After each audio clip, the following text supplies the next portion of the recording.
Nous sommes le mercredi 2 mai 2012.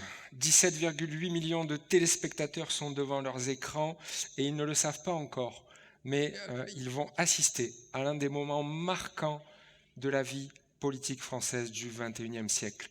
D'un côté, Nicolas Sarkozy, le président sortant, de l'autre, François Hollande, le challenger chef de l'opposition.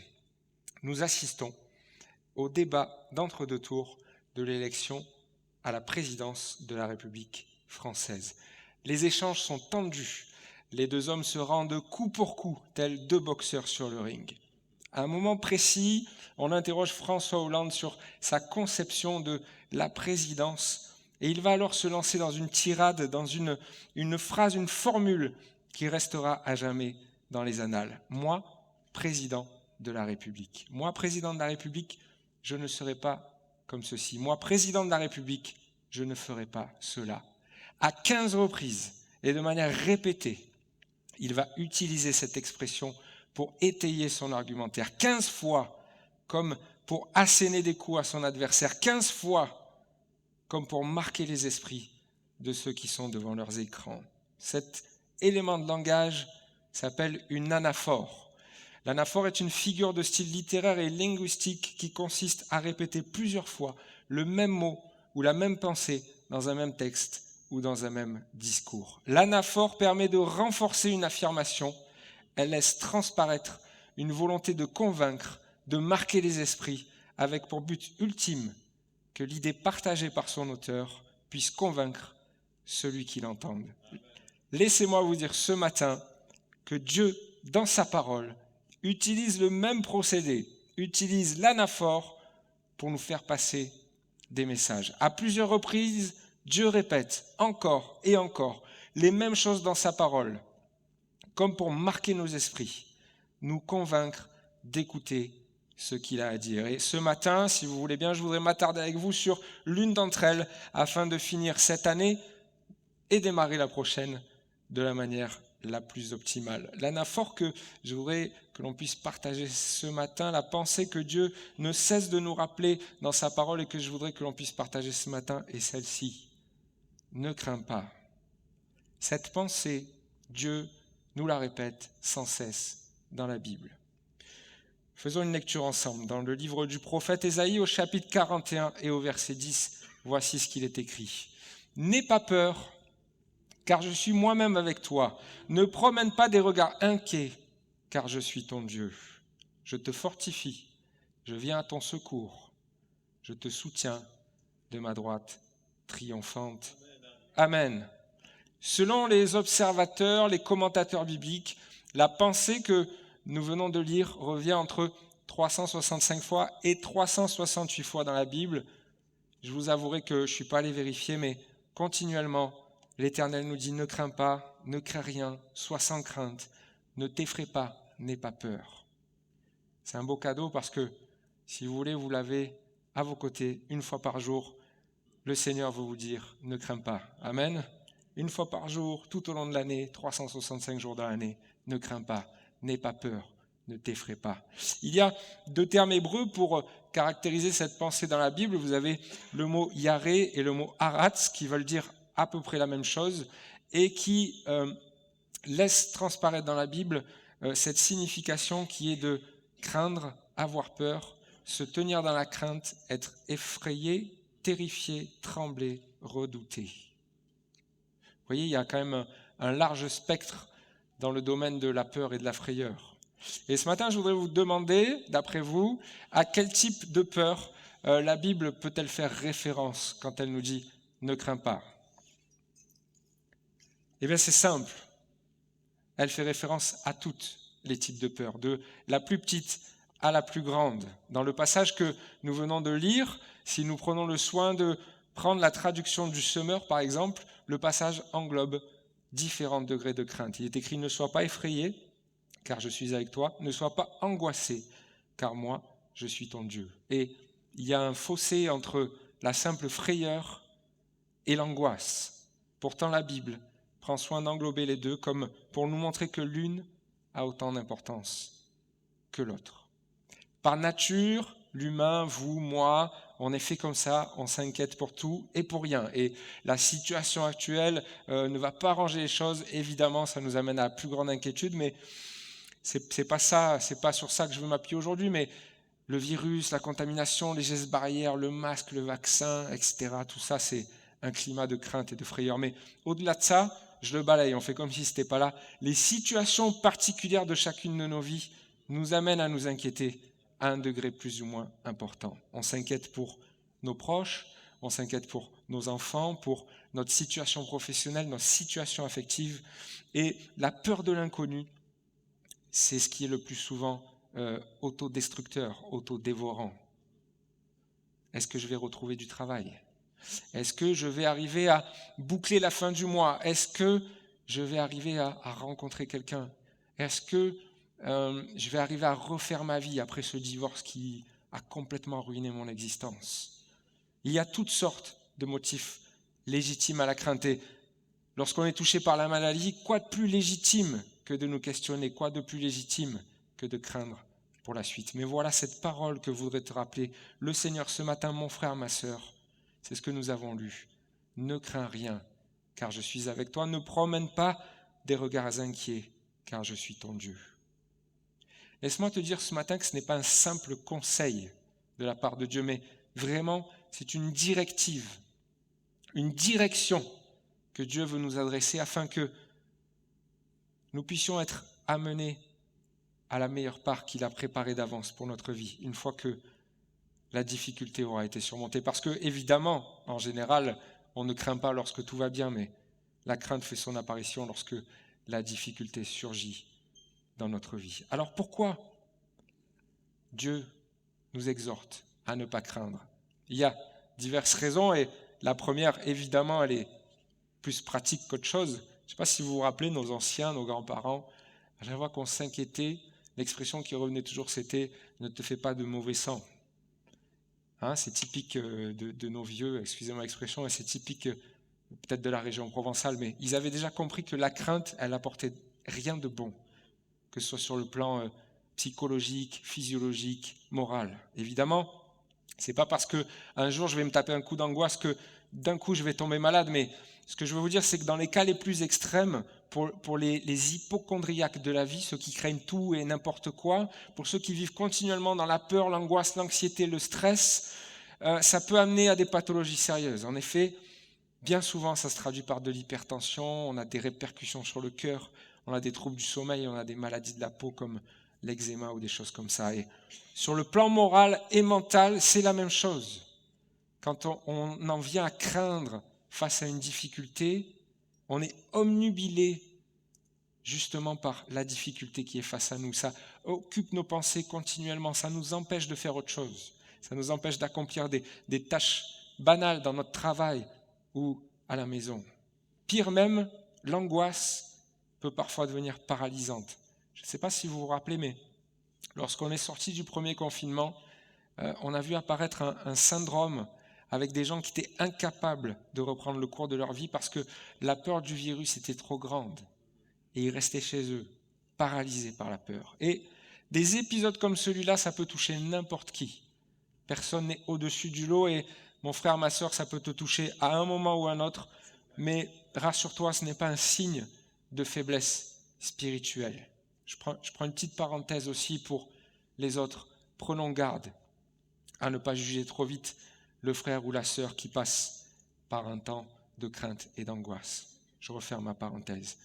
Dans la Bible, le prophète Élie lui-même est passé par un temps de crainte, d'angoisse qui l'a conduit au découragement à tel point qu'il a demandé à Dieu de lui ôter la vie. Ce récit, on le trouve dans le premier livre des Rois au chapitre 19 et je vous explique, Élie apprend que la reine Jézabel veut le faire mourir, du coup il s'enfuit à cause de ce qu'il a peur de ce qui va lui arriver. Et au bout d'une journée de marche, il va dire à Dieu, c'est assez, maintenant, Éternel, prends-moi la vie.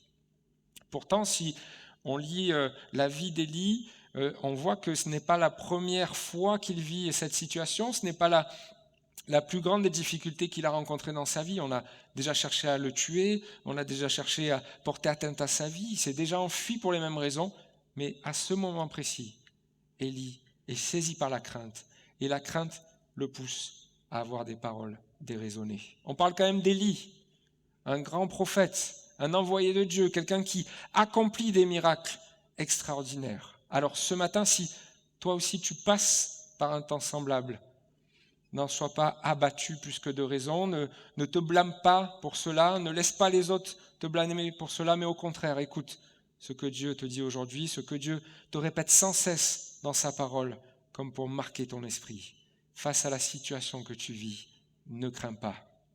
C'est David qui dira dans le psaume 23 au verset 4, « Quand je marche dans la vallée de l'ombre de la mort, je ne crains aucun mal. » Et quoi de plus extrême comme situation que la mort? Et pourtant David ne craint pas.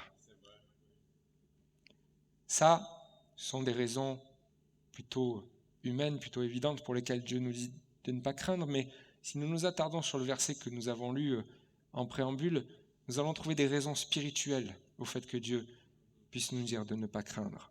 Nous avons lu dans Ésaïe 41, « Ne promène pas des regards inquiets, car je suis ton Dieu. » Et voilà la première vérité sur laquelle nous devons nous appuyer ce matin face à la crainte. Pourquoi je n'ai pas à craindre? Car l'Éternel est mon Dieu. Apocalypse 1, 8. Je suis l'alpha et l'oméga, dit le Seigneur Dieu, celui qui est, qui était et qui vient, le Tout-Puissant. Deutéronome 10, 14. Voici, c'est à l'Éternel ton Dieu qu'appartiennent le ciel et les cieux des cieux, la terre et tout ce qu'elle contient. Verset 17. En effet, l'Éternel votre Dieu est le Dieu des cieux, le Seigneur des seigneurs, le Dieu grand, fort et redoutable. Psaume 47, 8. Dieu règne sur les nations. Dieu a pour siège son saint trône. Exode 3, 15.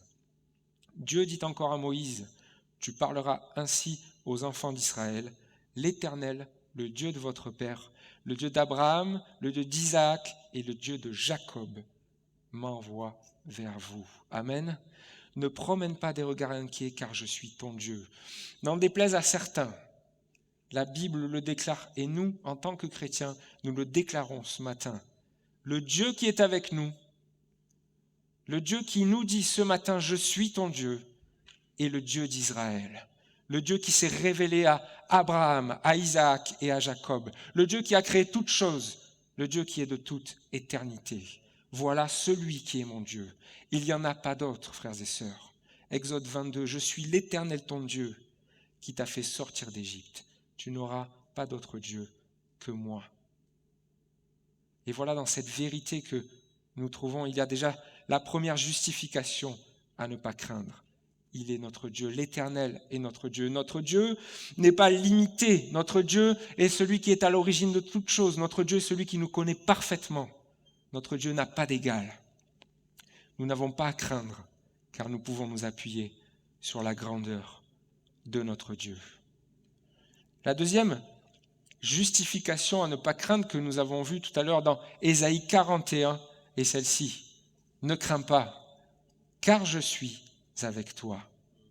Dieu ne se contente pas d'être le grand administrateur de toutes choses. Dieu ne se contente pas de nous regarder d'en haut pour voir qu'est-ce que nous pouvons faire de notre vie. Vous savez, un peu comme quand on regarde une fourmilière, on regarde comment les fourmis agissent. De temps en temps, on met un coup de pied et on voit si les fourmis s'excitent. Non, Dieu n'est pas comme ça. Dieu nous fait une promesse. Dieu nous donne une raison supplémentaire de ne pas craindre. Je suis avec toi. Et ça nous parle de la fidélité de Dieu. David disait aussi, je ne crains pas, car tu es avec moi. Notre Dieu est un Dieu de proximité. Notre Dieu est un Dieu du quotidien qui connaît chacune de nos craintes, chacune de nos angoisses. Dieu est celui qui est capable non seulement de venir à bout de nos difficultés, mais il est celui aussi qui est en capacité de nous faire surmonter la difficulté qui nous fait face. Ésaïe 43, 2. Si tu traverses les eaux, je serai avec toi. Et les fleuves, ils ne te submergeront point. Si tu marches dans le feu, tu ne te brûleras pas. Et la flamme ne t'embrasera pas. Je voudrais partager avec vous quelques faits importants qui concernent la fidélité de Dieu. Premièrement, sa parole est éternelle. Psaume 119, 89. À toujours, ô Éternel, ta parole subsiste dans les cieux. Deuxièmement, Dieu est aussi fidèle aujourd'hui qu'il était fidèle hier. Psaume 119, 90. De génération en génération, ta fidélité subsiste. Troisièmement, notre Dieu est fiable dans toutes ses œuvres. Psaume 111, verset 7. Tout ce qu'il fait témoigne qu'il est fidèle et juste. Tous ses commandements sont dignes de confiance. Quatrièmement, notre Dieu est fidèle, même si nous ne le sommes pas. 2 Timothée 2,13. Si nous sommes infidèles, il demeure fidèle, car il ne peut se renier lui-même. Amen.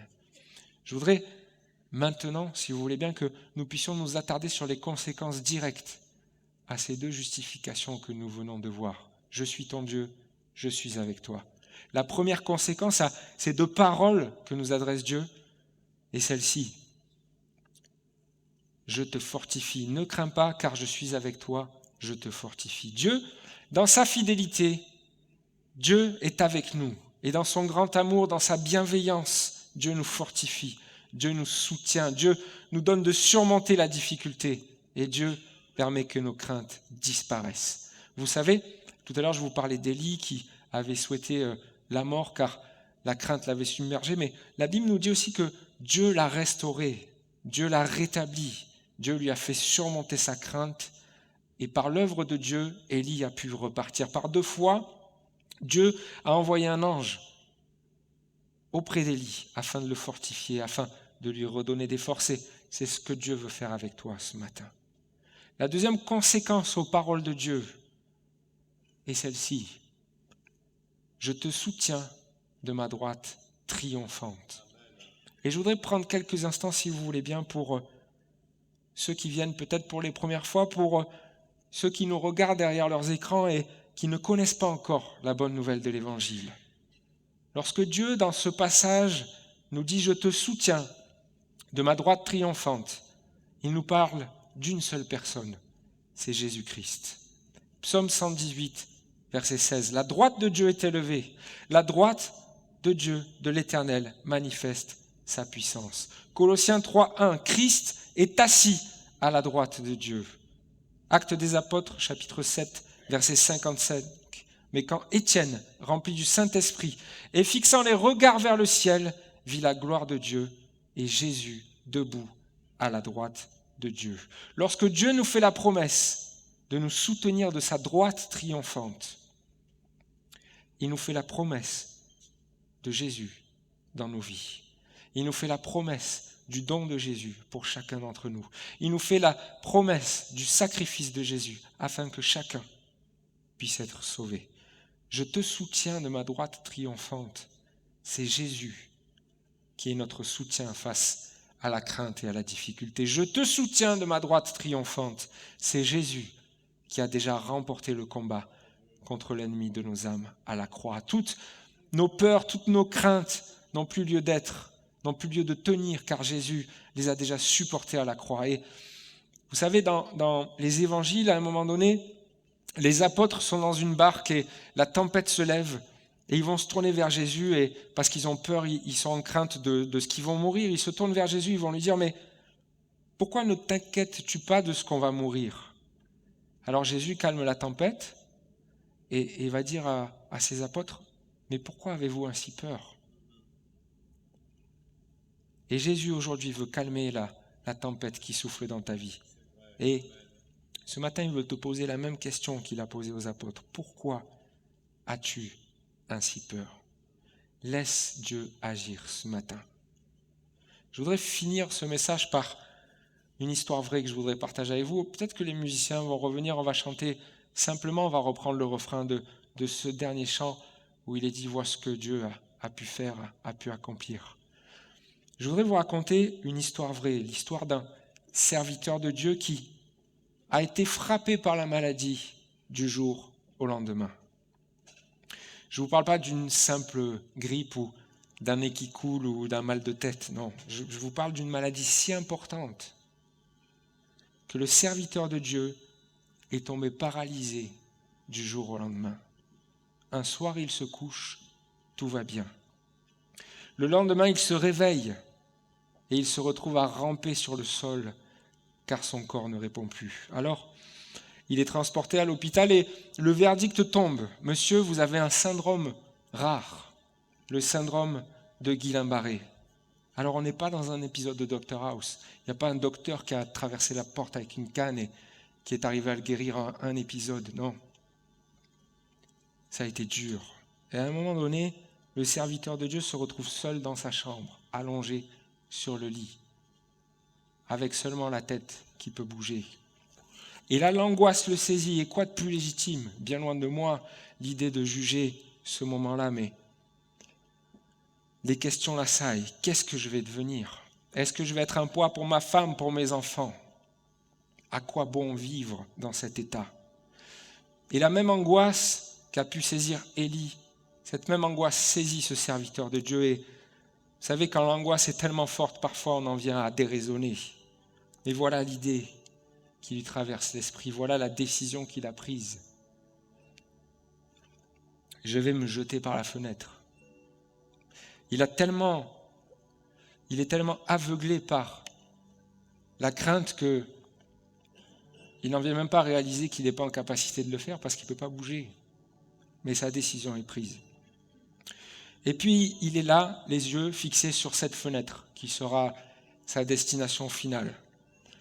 Et à ce moment-là, il y a un oiseau qui arrive et qui se pose sur le bord de la fenêtre. Et là, une parole de la Bible lui revient en mémoire, qui est écrite dans l'évangile de Matthieu au chapitre 6 et au verset 26. Regardez les oiseaux du ciel.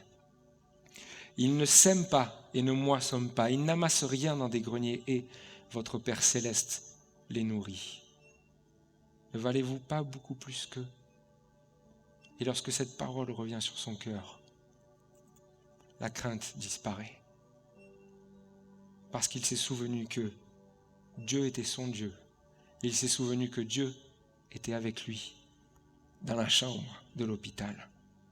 Ce matin, ne crains pas face à ta situation. Ne crains pas car Dieu, l'Éternel, est ton Dieu. Ne crains pas car Dieu est avec toi, il te fortifie. Ne crains pas car il a envoyé son Fils Jésus pour te soutenir dans ton épreuve.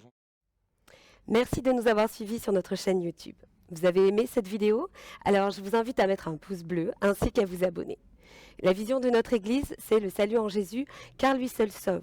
Alors si vous souhaitez en savoir plus, ou si vous avez des questions, contactez-nous par mail ou sur notre site www.eglisealana.fr.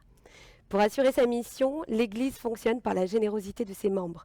Vous avez la possibilité de nous soutenir par vos dons en cliquant sur le lien qui se trouve dans la description de cette vidéo. À très bientôt et que Dieu vous bénisse.